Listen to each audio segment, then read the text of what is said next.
narito ang 5 milyon. Ikaw at si Fang Xiaoxing ay pumunta sa probinsya at manatiling tahimik ng ilang buwan. Babalik si Leng Wuji.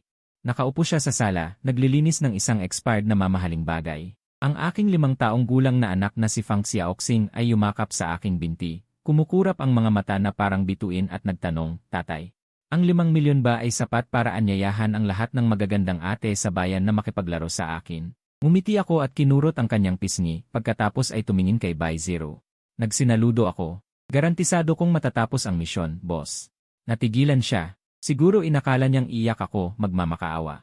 Pero hinila ko ang anak ko, nag-empeke agad ng 2 maleta, at umalis ng mas mabilis kaysa kaninuman. Pero, 5 milyong puhunan, bakasyong may sweldo, at may kasama pang isang masayang anak. Ang ganitong magandang kapalaran ay hindi ko man lang pinangarap noong nakaraang buhay. Makalipas ang 3 buwan, siguro naalala na niya kami. Kasama ang kanyang pintor na kanyang puting liwanag ng buwan, dumating siya sa probinsya. Ang sumalubong sa kanya ay ako, nagmamaneho ng isang bakal na Ford Raptor. Hila ang isang truck na puno ng top-class craft beer, at ang anak ko na nakaupo sa passenger seat, sumisigaw sa magandang babaeng veterinaryo sa nayon, Ate, ang iyong serbesa. Parang naamoy ko. Makatikim ba ako, sabi ng anak. Si Beizaru ay tumingin sa malaking letra na banal na nakatatak sa aking shirt, at sa gulat na ekspresyon ng kanyang white moonlight. Sa unang pagkakataon, nawalan siya ng kontrol. Ako, si Fang Han, sa nakaraang buhay ay isang nangungunang doktor sa nutrisyon ng hayop.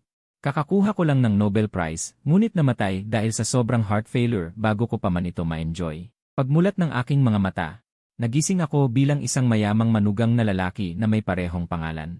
Isa akong walang kwentang lalaking umaasa sa babae, bukod sa mukha. Inisip ko kung paano tataka sa walang dignidad na relasyon na ito. Ang aking asawang na si Bai Zero ay nagbigay sa akin ng isang napakalaking sorpresa. Nakasuot siya ng isang high-end suit. Mukhang isang artipisyal na manika. Inihagis niya ang isang black card sa coffee table. Narito ang 5 milyon. Ang kanyang boses, tulad ng kanyang pagkatao, ay walang init. Ikaw at si Fang Xiaoxing ay manirahan sa lumang bahay sa probinsya ng ilang buwan. Hindi kayo babalik nang wala ang aking pahintulot. Kuminto siya, saka idinagdag, babalik si Leng Wuji. Si Leng Wuji, ang kanyang artistang white moonlight na hindi niya makalimutan. Ang tunay na may-ari ay babalik na. Ako, bilang kapalit na manugang, ay dapat umalis na. Sa loob-loob ko, tuwang-tuwa ako, muntik na akong mag-perform ng backflip sa harap niya. 5 milyon, bakasyong may sweldo, kasama pa ang isang murang anak. Ang bihirang swerteng ito ay dumating na sa wakas. Magbubukas sana ako ng bibig. Nang ang maliit na keychain sa aking binti, si Fang Xiaoxing, ay nagsalita muna. Yumakap siya sa aking hita, itinaas ang kanyang maliit na mukha. At may malambing na boses na nagtanong kay Bai Zero, Nanay, mas mahalaga ba ang 5 milyon kaysa sa iyong halik? Hindi mo naiintindihan. Pagkatapos ay nagpanggap siyang isang napakaliwanag ng ngiti. Sige boss, walang problema boss. Tiyak na matatapos ang gawain, boss. Si Bai Zero ay nakatingin sa akin na parang walang buto. Ay mas lalong napuno ng pagkasuklam. Ngunit may bahid din ng hindi maipaliwanag na pagkalito at inis sa kanyang labis na pagsunod. Ayaw na niyang tumingin sa akin kahit isang beses pa. Malamig niyang sinabi, sa loob ng araw na ito, mawala ka sa aking paningin. Opo, hinila ko si Fang Xiaoxing at umakyat sa ikalawang palapag. Pagkalipas ng 5 minuto, bumaba ako na may dalang 2 maleta. Ang bilis ng aking mga galaw. Parang isang profesional na manggagawang naglilipat ng gamit. Nang dumaan ako sa kanya, Tatay. Hindi na ba natin hihintayin si Nanay? Tahimik na tanong ni Fang Xiaoxing. Hindi na. Abala si Nanay sa pagsalubong sa mga panauhin. Tayo naman ay sasalubong sa ating bagong buhay. Hindi ako lumingon habang hinihila ang anak ko. Lumabas ako ng pintuan ng villa, ang aking likuran ay parang hindi isang itinapon na manugang. Sa likod ko si Bai Zero. Nakatayo siya sa bakanting sala, sa unang pagkakataon ay nag-alinlangan sa kanyang ginawang desisyon. Sumakay kami ng high-speed train papuntang probinsya. Si Fang Xiaoxing ay tuwang-tuwa sa aking mga bisig, nagpaplano ng dakilang ambisyon para sa 5 milyon. Tatay, gamitin muna natin ang 1 milyon para anyayahan ang lahat ng magagandang ate sa bayan na makipaglaro sa akin. Tapos gamitin ang 1 pang milyon. Ramdam ang sariwang hangin ng kalayaan. 5 milyon, isang nangungunang doktor ng nutrisyon ng hayop, isang lumang bahay sa probinsya. Ang aking mga labi ay nakaabot sa tenga. Bai Zero at ang iyong puting buwan, hintayin nyo lang. Ang lumang bahay sa probinsya ay mas masahol pa sa inaakala ko. Kalahati ng bakod ay gumuho, ang bubong ay may butas. Isang amoy ng lumang amag ang dumating. Si Fang Xiaoxing naman ay tuwang-tuwa na parang isang husky na nakawala, hinahabol ang matandang inahin sa bakuran. Tatay, ang bilis ng takbo ng manok na ito. Pwede ba tayong kumain ng inihaw na manok mamaya? Napailing ako ng walang magawa at sinimulang linisin ang magiging base ko. Nang ilabas ko ang inaamag na kumot para patuyuin. Isang masarap na amoy ng malt at lebadura ang dumating. Sinundan ko ang amoy hanggang sa pader ng bakuran at nakita ko na ang katabi ay isang malaking serbeserya. Ilang manggagawa ang nagbubuhat ng isang malaking bariles, ibinubuhos ang mabangong malagkit na likido sa kanal sa tabi. Brewer's grain, nagliwanag ang aking mga mata. Ang mga bagay na ito na itinuturing na basura ng iba. Sa aking paningin, lahat ay kayamanan. Mayaman sa lebadura, protina at maraming trace elements. Ito ay perpektong pagkain ng hayop. Isang nakatutuwang plano ang mabilis na nabuo sa aking isipan. Pagpapakain sa mga baka gamit ang mga tuyong butil ng serbesa at tumpak na dami ng serbesa para mapalaki ang mga serbesang baka na katulad ng nangungunang Japanese Wagyu. Wala pang ganitong teknolohiya sa pag-aalaga sa mundong ito. Kung magtatagumpay ito, magkakaroon ako ng kakaibang premium beef na hindi masusukat ng 5 milyon lamang. Kaya simulan na natin. Pupunta muna ako sa baryo para mag-imbestiga.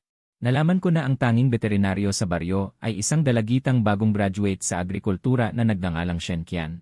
Dala ko ang 2 bote ng magandang serbesa na regalo mula sa pabrika. Isinama ko si Fang Xiaoxing at dumiretso sa kanyang bahay. Si Shen Qian ay nagbabalot ng sugat ng isang maliit na aso.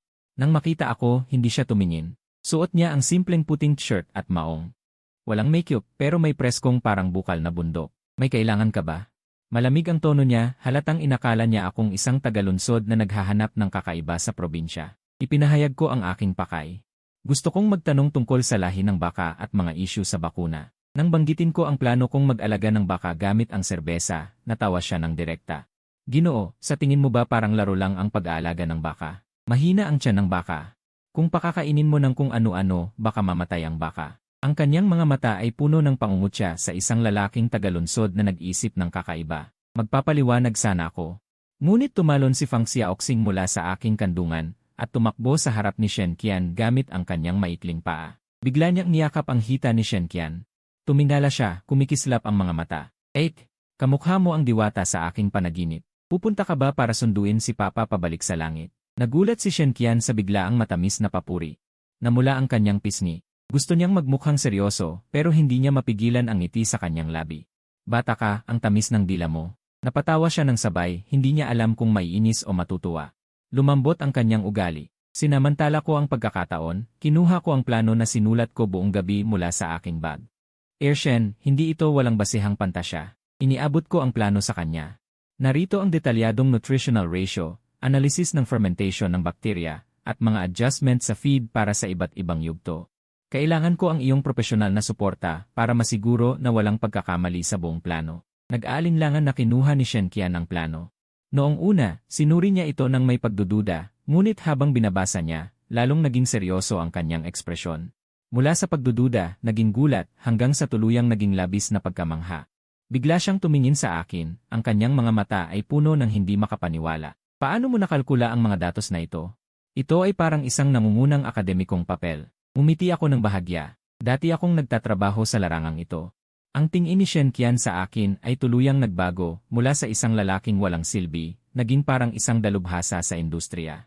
Lumanghap siya ng malalim. Ano ang kailangan mo sa akin? Tulungan mo akong makahanap ng mapagkakatiwalaang mapagkukunan ng baka. At kumuha ng lupa, pati na rin ang kasunod na gawain sa bakuna. CJ. Sumagot siya ng diretsyo. Kilala ko ang kapitan ng baryo. Ako na ang bahala sa lupa. May kilala rin akong mapagkukunan ng baka. Tapos na. Sa gabi, mura kong nakuha ang lahat ng tuyong butil ng serbesa mula sa pabrika. At naging kaibigan sa inuman si Kapitan Wang. Habang pinagmamasdan si Fang Xiaoxing na natutulog nang nakabuka ang mga paa sa sirangkama, ang aking sigla sa negosyo ay parang tangke ng fermenter ng katabing pabrika ng serbesa, nag-aapoy ng malakas. Kapag inihagis ang 5 milyon, malaki pa rin ang epekto. Wala pang isang buwan, isang modernong ekologikal na ranso ay biglang tumayo sa tiwangwang na lupa sa silangang bahagi ng baryo. Binigyan ko ito ng isang makapangyarihang pangalan, ranso ng maliit na hari. Labis na nasiyahan si Fang Xiaoxing sa pangalan. Tumayo siya sa may pintuan ng ranso, mga kamay sa baywang. Ako ang maliit na hari. Pinalitan ko ang aking suit, sumuot ng work pants at rubber boots. Araw-araw, nasa kulungan ng baka.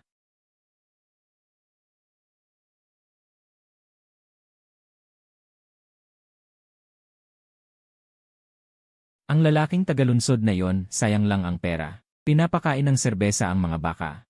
Hindi pa narinig, mamamatay lahat ang mga baka sa kalasingan. Tingnan mo. Sa loob ng 3 buwan, iiyak siya at babalik sa lungsod. Nang marinig ko ang mga salitang ito, ngumiti lang ako. Pero hindi pumayag si Fang Xiaoxing. Tumayo siya sa pilapil, mga kamay sa baywang.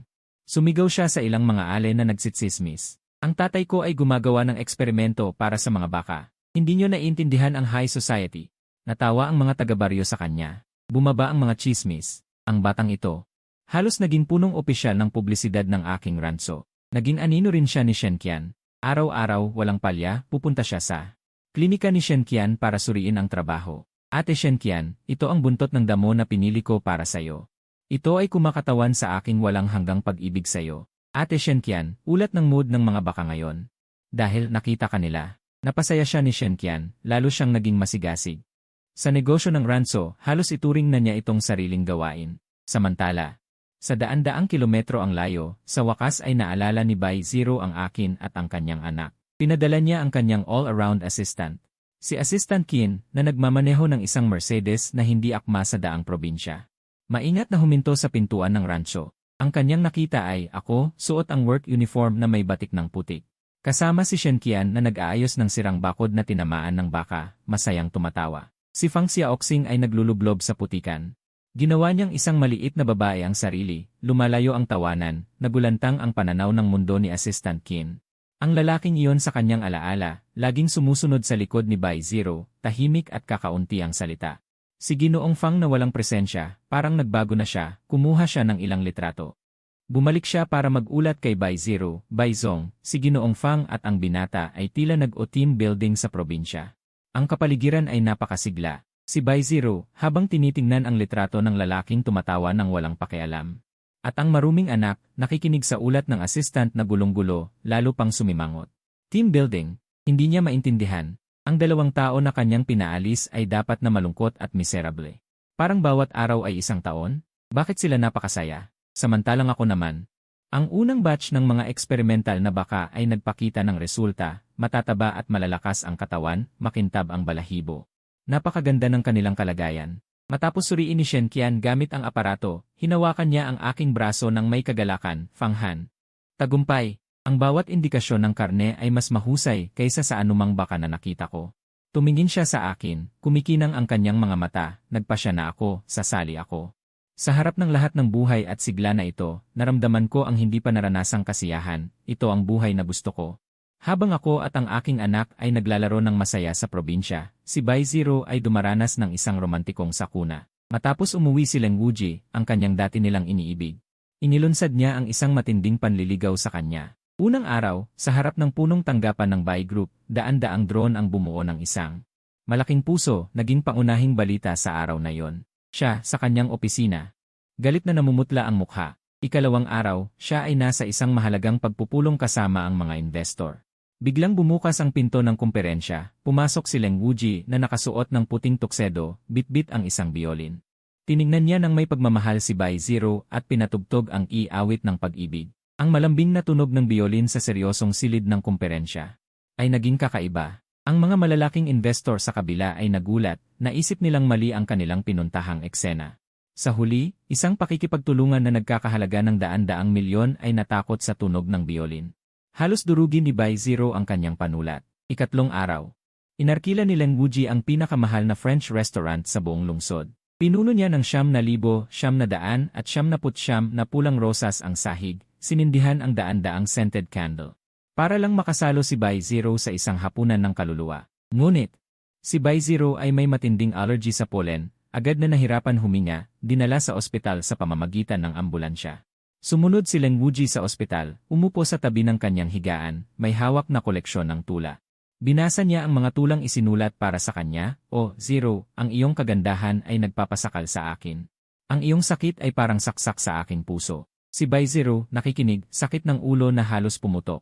Gusto na lang niyang bunutin ang karayom at paalisin siya. Pag-uwi niya, pagod na pagod, ang malaking villa na dati niyang nadarama na puno ng kontrol. Ngayon ay tila walang laman at malamig. Hindi niya alam kung bakit, naalala niya si Fang Han. Noong dati, kahit anong oras siya umuwi mula sa mga pulong hanggang hating gabi, laging tahimik na nag-iwan sa kanya ng isang mangkok. Mamasa-masang merienda sa gabi, pagkatapos ay tahimik na nawawala, walang dagdag na salita. Walang nakasasakal na romansa, tanging tahimik na kaginhawahan. Galit niyang binuksan ang kanyang telepono. Binuksan ang mga litratong kinuha ni Assistant Qin. Sa litrato, si Fang Han at Fang Xiaoxing ay tumatawa ng walang pakundangan sa putik. Sa tabi nila nakatayo ang veterinaryong si Shen Qian. Isang hindi maipaliwanag na galit ang biglang pumutok sa kanyang dibdib. Bakit sila? Bakit sila napakasaya? Sa sandaling ito, nagpadala si Leng Wuji ng mensahe. Zero, nararamdaman mo ba? Ang aking pag-ibig ay parang apoy na pumapaligid sa iyo. Si Bai Zero, dumilim ang paningin, mariing itinapon ang telepono sa sofa. Kailangan niyang huminga. Sinabi niya sa sarili, nag-aalala lang siya na masama ang matututunan ni Fang Xiaoxing sa probinsya. May problema sa edukasyon. Ganoon iyon. Kinuha niya ang telepono. Pista ng buong baka para sa lahat ng taga na yon, pati na rin si Old Wang ng serbeserya at mga kaibigan ni Shen Qian. Sa damuhan ng pastulan, nagtayo ng malaking parilya ng uling. Nagsuot ako ng uniforme ng kusinero. Banayad na hawak ang kutsilyo, paghiwa ng baka, paghahati-hati. Pag-alis ng buto, ang aking mga galaw ay propesyonal at mabilis, tuloy-tuloy. Pinapanood ng mga tao sa paligid ang kanilang mga mata na pumikit, ang karne na may taba at payat, may magagandang marmol na guhit ay hiniwang makapal. Inilagay sa parilya, ang putok ng mantika ng baka ay tumutulo sa uling, agad na nagdulot ng puting usok. Isang masangsang at kaakit-akit na amoy ng gatas ang agad na kumalat sa kalahati ng nayon. Ang mga taga nayon ay hindi pa nakakita ng ganitong eksena. Bawat isa ay iniunat ang leg, halos tumutulo ang laway. Inihain ang unang batch ng inihaw na tomahawk steak. Isang matapang na taga nayon ang humiwa ng maliit na piraso at inilagay sa bibig ng may pag-aalinlangan. Sumunod na segundo, nanlaki ang kanyang mga mata na parang kampana. Diyos ko, ito ba ay karne ng baka? Paano ba naman natutunaw agad sa bibig? Ang sarap ng lasa ng gatas, napakagaling. Dahil may unang kumain, sunod-sunod na ang mga order ng iba. Sa damuhan na lamang ang natitira, mga bulalas at pagmuya na nagpapalitan. Hindi pa sila nakakain ng ganito sa buong buhay nila.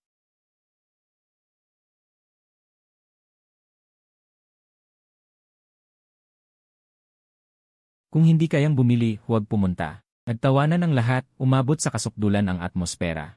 Sa mga kaibigan ni Shen Qian na inanyaya, may isang lokal na sikat na foodie na matanda. Pagkatapos kumain ng unang subo ng karne ng baka, ay bumagsak sa mahabang katahimikan. Matagal bago niya ibinaba ang kutsilyo at tinidor.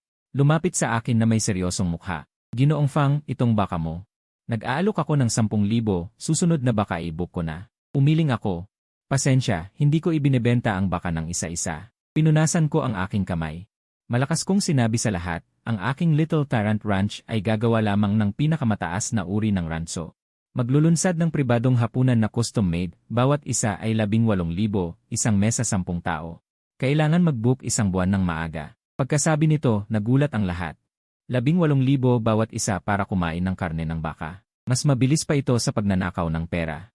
Pero ang matanda ay lumiwanag ang mata, agad naglabas ng cellphone at nag-book para sa susunod na buwan, unang laban. Siya ay walang sabi-sabi, direktang naglipat ng 18,000 deposito. Pagkatapos, kinunan niya ng litrato ang bloke ng karne na may texture na parang snowflake, isang obra maestra, at ang aking profile habang nag-ihaw ng karne. Nag-post sa WeChat Moments, may caption na, sa gitna ng kabundukan, nakatago ang mga tigre at dragon. Ang pinakamahusay na karne ng baka na nakain sa buhay na ito, walang katulad. Ang WeChat post na ito, tulad ng isang bomba, mabilis na sumabog sa lokal na high-end na mayayaman at foodie circles. Agad na nag-init ang aking cellphone, puro tawag na gustong mag-book ng hapunan. At sa sandaling iyon, si Bai Zero ay nasa isang high-end business dinner. Sa gitna nito, lahat ng mga big boss ay pinag-uusapan ang isang misteryosong beef ranch na biglang sumikat at pinapasa-pasa ang WeChat post ng matanda. Ang assistant ni Bai Zero ay nag-abot ng cellphone sa kanya, President Bai, tingnan mo ito. Sabi nila masarap hanggang sa mangalay ang kaluluwa. Nasa probinsya lang ng ating lungsod. Balang araw sama-sama tayong kumain. Si Bai Zero ay walang interes na kinuha ang cellphone. Nang makita niya sa litrato ang lalaking nakatuon, may tiwala, may pawis na dumadaloy sa panga, napatigil siya. Ang lalaki sa litrato ay may maliwanag na mga mata, puno ng lakas. Nagpapalabas ng isang kislap na hindi pa niya nakita dati, si Fang Han. Ang walang kwentang manugang na pinalayas niya ng 5 milyon. Blanko ang kanyang isip. Natitira na lamang ang pagkabigla at hindi makapaniwala. Si Bai Zero at si Leng Wuji ay halos sabay na dumating sa pasukan ng baryo. Siya ay nagmamaneho ng kanyang kulinan, mayabang na parang isang hari na nag-inspeksyon sa kanyang kaharian. Si Leng Wuji ay nagmamaneho ng isang malaking na puno ng mga artipisyal na sunflower na estilo antigo, parang isang naglalakbay na sirko. At pagkatapos, dalawang luxury cars ay sabay na hinarang ng isang malaking bagay na nakatayo sa gitna ng daan. Iyon ay isang bagong pulang traktor. Sa likod nito ay puno ng mga gulay at prutas ng mga taga-baryo. Tumalon ako mula sa traktor at sumigaw sa mga sasakyan sa likod. Mga kababayan, sumakay kayo. Ihahatid ko kayo sa bayan para magbenta. Masayang umakyat ang mga taga-baryo sa likod ng traktor. Si Bai Zero ay nagbusina. Namumutla ang mukha. Noon ko lang siya napansin, lumakad ako palapit na may dahon sa bibig. Kumatok sa kanyang bintana, "Uy, dumating ang President Bai.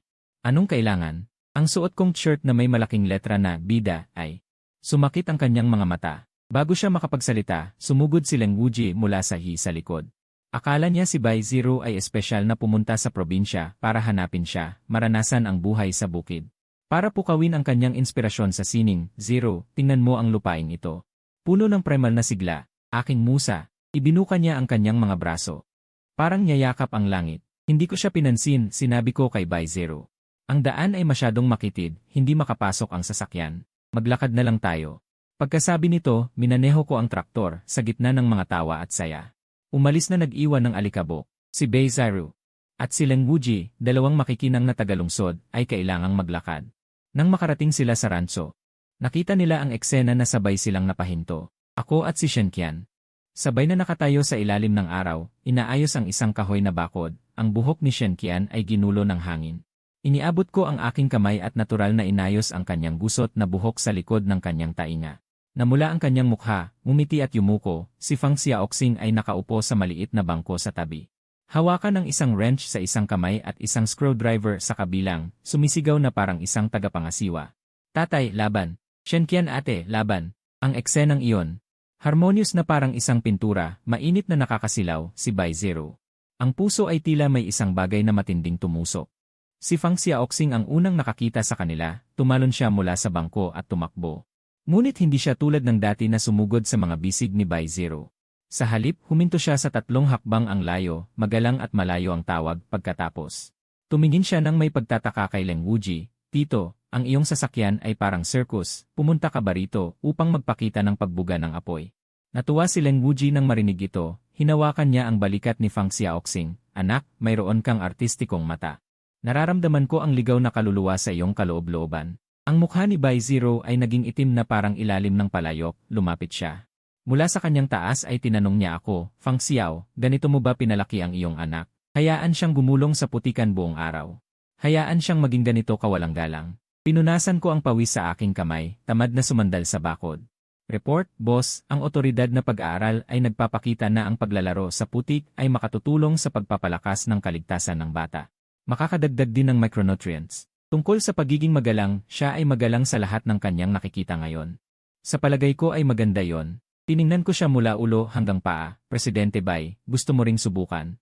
Nakakabawas ng stress." Tumingin ako kay Leng Wuji na nasa tabi niya, nagkunwaring hindi alam, sino ito. Agad na humakbang si Leng Wuji, nagpose na parang karibal, at sinabi sa tono ng pagmamay-ari, "Dinala ko si Zero at ang kanyang kaluluwa palayo sa inyong mga makamundong tao." Tumango ako bilang pag-unawa pagkatapos. Sinabi ko kay Fang Xiaoxing, "Xiaoxing, ang tito na ito ay mahilig sa mga bagay na hindi makamundo. Pumunta ka at ipakita sa kanya ang pinaka-hindi makamundo sa aming ranso. Ang fermentation tank ng organikong pataba ng dumi ng baka." Lumiwanag ang mga mata ni Fang Xiaoxing, hinawakan niya ang kamay ni Leng Wuji. "Tumakbo siya, tito, bilis. Sasamahan kita upang makita ang ginintuang bundok." Si Bai Zero nakatayo sa lugar, nanginginig sa galit. Marahil ay naisip ni Bai Zero na walang problemang hindi kayang lutasin ng pera, kung mayroon man.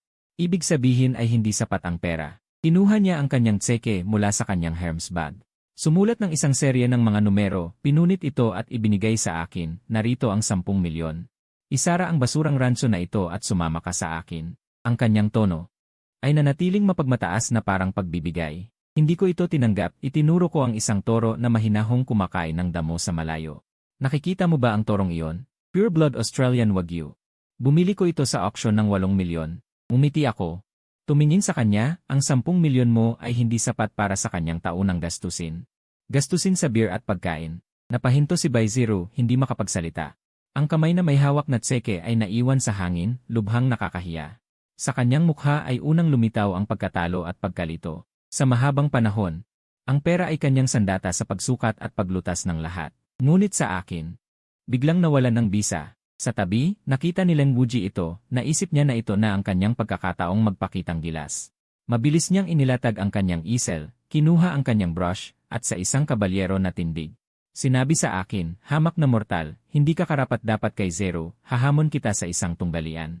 Magpinta tayo, sino ang makapipinta ng nasirang at marangal na kagandahan ng kaluluwa ni Zero? Siya ang magkakaroon sa kanya. Sa sandaling iyon, kumuha ako ng sariwang inihaw na bato ng baka mula sa grill.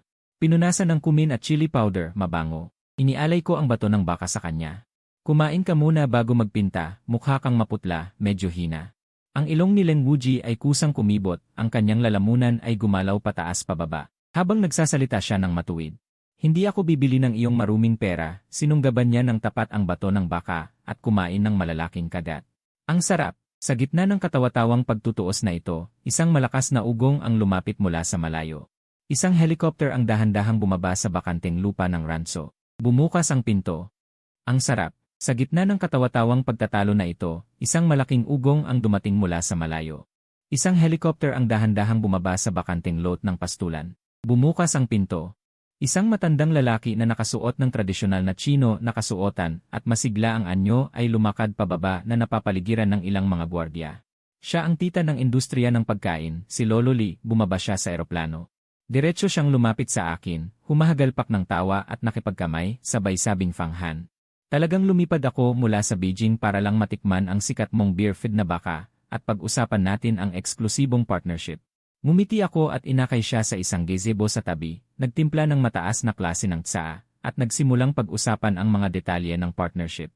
Sa labas ng gazebo, nakatayo sina Bai Zero at Leng Wuji. Para silang dalawang taong nakalimutan ng mundo, isa may hawak na tseke na milyon-milyon, ang isa ay may kalahating serye ng mga bato ng baka sa bibig. Pinapanood nila akong nakikipagbiruan at nagtatawanan kasama ang malaking negosyante ng pagkain, para bang nasa magkaibang mundo sila. Natapos kumain ni Leng Wuji ang bato ng baka. Biglang nagkaroon ng inspirasyon, sumigaw siya ng puno ng excitement, naintindihan ko na. Ang tunay na sining ay nagmumula sa buhay, mula sa pinakapangunahing sigla. Binuhat niya ang kanyang canvas.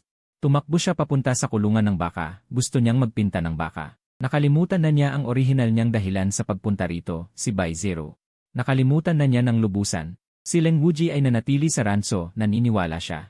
Sa pamamagitan lamang ng malalim na pagmamasid sa saya, galit, lungkot, at ligaya ng mga baka ay makukuha ang lakas ng buhay. Ilang gabi ang lumipas, sa hating gabi. Nagising ako sa isang agarang tawag sa telepono, galing ito sa kapitan ng barangay, ang boses niya ay nagbago na. Fang Han, ang mga alagang hayop doon ay aking inangkat sa malaking halaga. Mahigit 10 paunahing mga toro, bawat isa ay nagkakahalaga ng milyon-milyon, at ito ang bunga ng lahat ng aking pananaliksik. At ng aking pagsisikap, nanlamig ang aking dugo, nagulo na ang buong barangay. Ang mga baka ay natakot at nagtakbuhan sa buong barangay, ang taniman ng mais ni Tia Zhang ay natapakan at nagulo, ang bakuran ng bahay ni Tio Li ay direktang giniba ng isang toro. Gulo-gulo ang lahat, ang mga ingay ng baka at mga sigaw ng tao ay naghalo. Ang mga taga-nayon ay nagising sa kalagitnaan ng gabi, akala nila ay lindol. Dumating si Shen Qian nang marinig ang balita.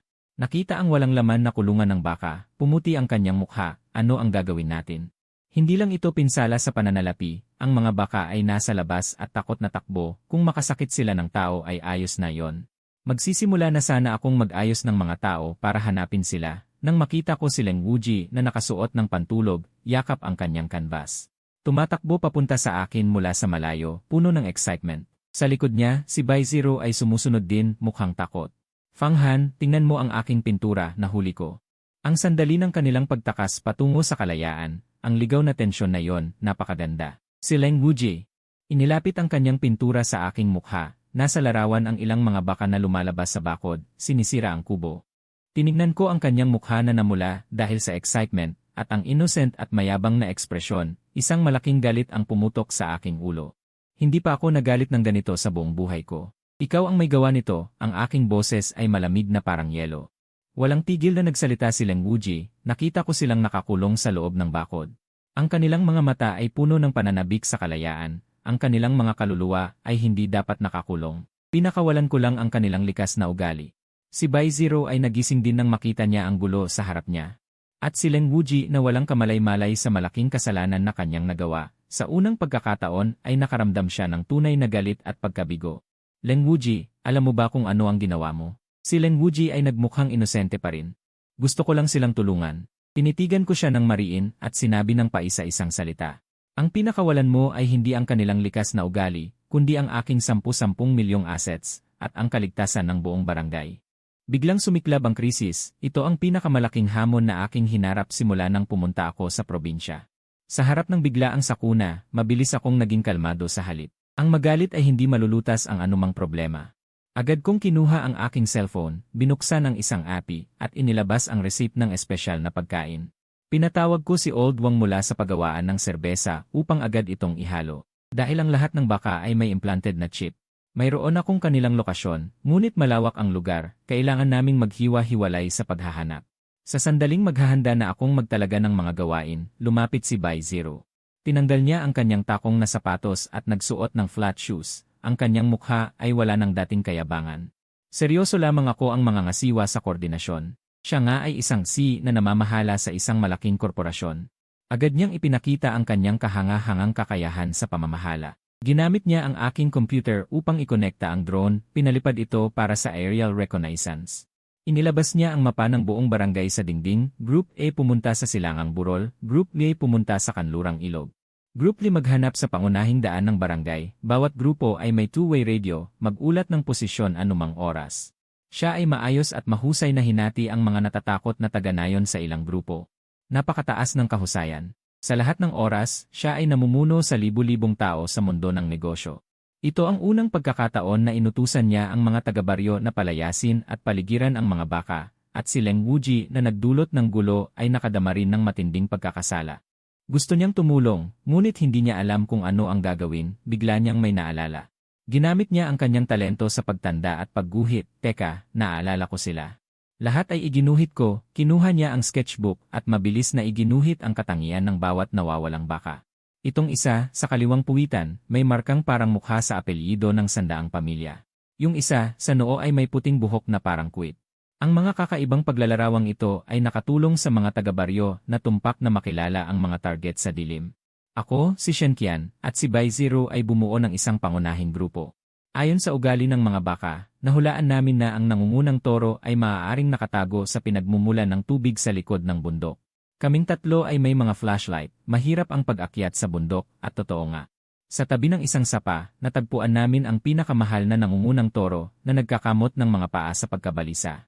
Siya ay sobrang galit, hindi kami makalapit sa kritikal na sandaling ito. Si Leng Wuji ay humahabol na dumating, nakita ang eksena, at walang sabi-sabi. Mula sa kanyang bag, kumuha siya ng biolin at sa galit na toro. Tumugtog siya ng isang napakakalmang oyay at may kakaibang nangyari. Sa malambing na tunog ng biolin, ang toro ay unti-unting kumalma at sa wakas ay nahiga sa damuhan. Lahat kami ay nakatulala ang sining sa sandaling ito. Sa isang katawa-tawang paraan, nalutas ang pinakamalaking problema, pagsikat ng araw. Sa tulong ng lahat ng baka ay ligtas na natagpuan, walang nasaktan. Lahat ay napagod at bumagsak sa damuhan, si Bai Zero ay nakaupo sa lupa ng walang hiya. Tinitingnan ang pastulan na naliliwanagan ng umaga, at ang mga bakang naibalik, sa unang pagkakataon ay naramdaman niya ang ganitong. Pagkatapos ng pagtutulungan ng koponan, taos-pusong pakiramdam ng tagumpay at kasiyahan. Nakita ko siyang may hawak na tuwalya. Pabago-bagong pinupunasan ang putik sa katawan ng isang maliit na baka. Sa sandaling iyon, tinitignan ko ang kanyang profile, ang aking mga mata ay medyo komplikado. Matapos ang labanang ito, sinabi ni Bai Zero na siya ay nagpa siyang manatili sa probinsya upang magpagaling sa sakit ng sining. Maghanap ng bagong inspirasyon, at si Bai Zero ay may isang hindi pa naganap na seryosong saloobin. Humingi siya ng tawad sa akin, pasensya na, sa mga nakaraang pangyayari. Mali ako, at pagkatapos, iminungkahi niya ang isang kahilingan na ikinagulat ko. Gusto kong manatili, parang kabayaran sa aking pagkakamali. Tiningnan ko siya ng matagal, pumayag ako. Sige, ang pastulan ay kulang ng isang manggagawa, kaya. Ang bilyonaryong presidente ng Bai Group ay nagsimula sa maliit na pastulan ng Tyrant. Ang kanyang paghahabol sa asawa, ang unang gawain na ibinigay ko sa kanya ay gapas ng damo at pakainin ang mga baka.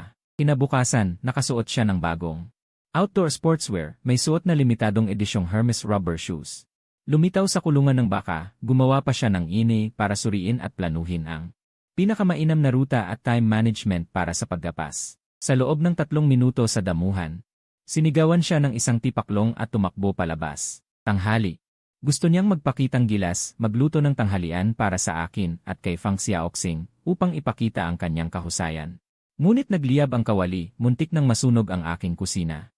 Ako tuloy ang pumasok para patayin ang apoy at nagluto ng 3 ulam at isang sopas. Sa hapag, si Fang Xiaoxing ay kumuha ng maliit na notebook, seryosong sumusulat at gumuguhit dito. Nanay. Ngayon ay 1-0 puntos, itinulak niya ang notebook kay Bai Zero, ang dahilan ay, muntik kaming hindi makakain ngayon ang tatay ko. Si Bai Zero. Ang mukha ay pula at puti, hindi siya pumayag, sinubukan niyang makialam sa pamamahala ng pastulan.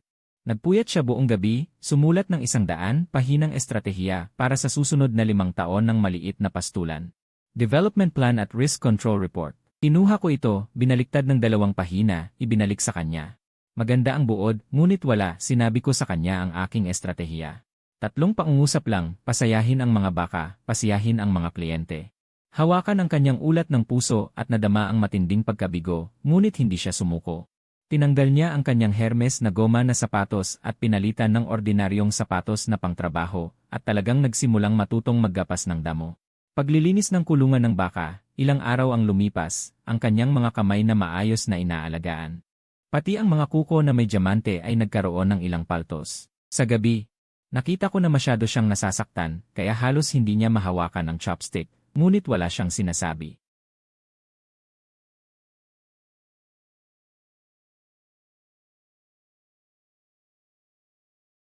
Akala niya ay walang nakakaalam, ngunit kinaumagahan, si Fang Xiaoxing ay tumakbo papunta kay Bai Zero. At sa harap niya ay inilabas ang kanyang maliit na notebook. Mom, ang iyong pag-ugali kagabi. Dagdag 5 puntos. Nagulat si Bai Zero. Wala akong ginawa kagabi. Lumapit si Fang Xiaoxing sa kanyang tainga at pabulong na nagsabi. Dahil si Daddy ay palihim na nagbigay sa iyo ng thumbs up kagabi, nakita ko lahat. Si Bai Zero ay biglang tumingin sa akin. Ako naman ay nag-inuman ng lugaw na parang walang nangyari. Ang kanyang mukha ay biglang namula ng sobra. Sa gitna ng masiglang buhay sa ranso, at ang relasyon naming dalawa ni Bai Zero ay nagiging mas maselan. Isang tunay na krisis sa negosyo ay tahimik na dumating. Ang aking modelo ng beer-fed na baka ay napansin ng isang malaking grupo ng pagkain, ang Bato Group. Sila ay mayaman at makapangyarihan. Direktang mabilis na kinopya ang aking modelo, naglabas ng murang bersyon ng beer-fed na baka, at ginamit ang kanilang malakas na kapital at mga channel upang maglunsad ng isang mabangis na digmaan sa presyo. Ang karne ng Bato Group, bagamat ang kalidad ay malayong mas mababa kaysa sa akin. Ngunit ang presyo ay 10 bahagi lamang ng akin. Mabilis nilang sinakop ang mid at low-end market at nagsimulang makaapekto sa aking high-end na mga kliyente. Ang ilang mga restoran na kasosyo ko ay nagsimulang mag-alinlangan. Ang mga taga-baryo na unang namuhunan ay nababalisa, araw-araw na lumalapit sa akin upang magtanong kung ano ang gagawin. Sa unang pagkakataon, naramdaman ko ang napakalaking presyon ng pagdurog ng kapital. Kaya kong garantiyahan ang pinakamataas na kalidad. Ngunit hindi ko kaya sa presyo na makipaglaban sa isang imperyo ng negosyo. Habang ako ay nag-aaral ng solusyon magdamag. At wala akong maisip, pumasok si Bai Zero sa pintuan. Wala siyang sinabing mga salita ng aliw. Sa halip ay direktang inihagis ang isang dokumento sa aking mesa. Ito ay isang detalyadong ulat ng pagsusuri ng kalaban, mas mahusay kaysa sa ginawa ng consulting company na aking binayaran. At mas profesional. Ang kanilang kahinaan ay ang supply chain at ang kalidad na hindi maaaring ma-standardize. Sa mga mata ni Bai Zero, may kislap na pamilyar at hindi pamilyar sa akin. Iyon ay hindi ang awkward na intern, kundi ang reyna ng negosyo na nagpaplano ng estratehiya. Hindi tayo pwedeng makipagdigmaan sa presyo sa kanila, iyon ay paghahanap ng kamatayan. Nagmungkahi siya ng isang napakalaking plano, iwanan ang mass market. Hindi tayo nasa parehong landas ng Bato Group. Magtatag tayo ng isang bagong kumpanya, tawagin itong Zero Beef Night. Gagawa lamang tayo ng pinakamataas na brand sa tuktok ng pyramid. Magtatag ng membership system at beef features, gawing luxury item ang karne. Ako ang bahala sa teknolohiya at kalidad. Magtatag ng hindi maaaring kopyahin na teknolohikal na hadlang. Siya ang bahala sa capital operation at brand marketing, dalhin ang ating brand sa internasyonal. Tiningnan ko siya. Sa unang pagkakataon, nakita ko ang anino ng isang kasosyo sa kanya. Sige, isang salita lang ang sinabi ko. Sa panahong iyon, halos araw-araw kaming nagtatalo sa mga detalye ng isang plano hanggang hating gabi. Sa opisina, ako at siya, ang isa ay kumakatawan sa matinding product orientation, ang isa ay kumakatawan sa pinakamataas na business thinking. Dalawang uri ng pag-iisip ang nagbabanggaan ng marahas, ngunit puno ng kahanga-hangang pagkakasundo. Ginamit niya ang kanyang mga koneksyon upang ang kwento ng brand ng Zero Beef Night ay mapunta sa pabalat ng isang international top food magazine. Ako naman sa kanyang mungkahi. Nag-apply ng dose-dose ng patent sa pagsasaka, nagtayo ng malalim na moat. Kami pa ay nagtulungan upang gumawa ng isang bitad. Sadyang nagpalabas kami ng balita na nag-alaga kami ng bagong lahi ng baka na may mataas na ani. Pagkatapos, sa pamamagitan ng isang third party, pinabili namin sa Bato Group sa mataas na presyo ang isang batch ng aming itinapon na may genetic defects na mababang uri ng baka. Makalipas ang isang buwan, ang murang beer-fed na baka ng Bato Group ay nagkaroon ng krisis sa kalidad, ang reputasyon ay bumagsak, ang stock price ay bumagsak ng malaki. At ang aming Zero Beef Night ay naging Diyos sa isang laban, naging kasing kahulugan ng top-grade beef. Sa selebrasyon, lahat ay lasing na, sumasayaw at kumakanta sa damuhan ng ranso. Lumapit ako kay Bay Zero na nakaupo mag-isa sa sulok. Sa tabi niya, inabot sa kanya ang isang bote ng beer. Salamat. Sa unang pagkakataon, taos-puso kong sinabi sa kanya ang tatlong salitang iyon. Kinuha niya ang beer. Medyo namumula ang kanyang mga mata. Kami ay magkasosyo, hindi ba? Sabi niya nang nakangiti. Sa ilalim ng liwanag ng buwan, nagtagpo ang aming mga bote. Ang yelo ay tila natutunaw. Pagkatapos ng krisis, ang Zero Beef Night ay naging tanyag, ang mga order ay umabot hanggang sa susunod na taon. Ang buhay sa rancho ay bumalik sa dating katahimikan at kasiglahan. Si Leng Wuji sa probinsya ay natagpuan ang kanyang ikalawang tagsibol ng sining. Araw-araw na humahabol upang gumuhit ng sketch, naging honorary artist at security guard ng rancho dahil lagi siyang unang nakakakita ng mga magnanakaw na sumusubok na pumasok sa rancho. Si Shen Qian ay naging technical director ng Zero Beef Night, buong araw na nasa kanyang laboratorio. Mas abala pa sa akin. Isang gabi ng katapusan ng linggo, nagdaos ang nayon ng piging sa apoy. Sumasabog ang apoy na may kumikislap na liwanag, sumasalamin sa mga ngiti ng bawat isa. Napapaligiran si Fang Xiaoxing ng mga taga-nayon. Masigla siyang nagsasalita. Maaari pa ba tayong magsimulang muli? Hindi ako direktang sumagot. Mula sa aking bulsa, kumuha ako ng isang nakatuping maayos na papel. Iyon ang iginuhit ni Fang Xiaoxing. Binuksan ko ito at sa liwanag ng apoy, binasa ko ang kontrata ng pamilya na iginuhit ni Xiaoxing. Unang tuntunin. Si tatay ang bahala kumita ng pera para sa pamilya, si nanay ang bahala maging maganda tulad ng bulaklak, pero dapat magtulungan sa gawaing bahay. Kung sino ang magloko, siya ang maghuhugas ng pinggan sa isang linggo. Ikalawang tuntunin, ang kumpanya sa lungsod ay si nanay ang namamahala. Ang rancho sa probinsya ay si tatay ang namamahala. Hindi makikialam sa panloob na usapin ng isa't isa, pero dapat laging suportahan ang bawat isa ng walang kondisyon. Nang mabasa ko ito, umiti ako at tumingin sa kanya. Ikatlong tuntunin, linisan ko ang aking lalamunan. Kung si tatay mismo ang magluluto, dapat gantimpalaan si Xiaoxing ng isang piraso ng pinakamalaking tomahawk steak. Beizaru. Habang nakikinig, habang tumatawa, biglang tumulo ang kanyang luha.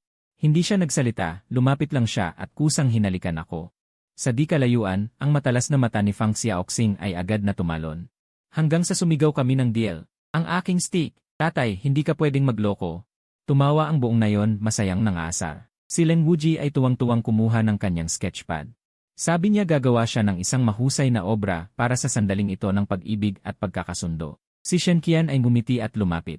Nagtuos kami, taos-pusong masaya para sa akin. Kinaumagahan, isang bagong family view ang dumating sa tarangkahan ng rancho. Bumaba si Bay Zero mula sa sasakyan. Nakasuot ng kaswal na damit, umiti sa akin at nagsabing, nakapirma na ang kontrata. Oras na para sa biyahe ng pamilya ayon sa akin. Simula ngayon, tuwing weekend, dadalhin namin ito at isasama si Xiaoxing sa paglalakbay. Sa liwanag ng araw, niyayakap ko ang sobrang excited kong anak at tumingin sa tabi ko. Ang babaeng may ngiting parang bulaklak. Sa malayo ay ang mga baka na payapang kumakain ng damo, at si Leng Wuji na nagsusulat sa likod ng baka. Sinulat ni Leng Wuji, alam ko na ang aking napakaswerteng, napakagandang bagong masayang buhay. Ay opisyal nang nagsimula, tapos ang kwento.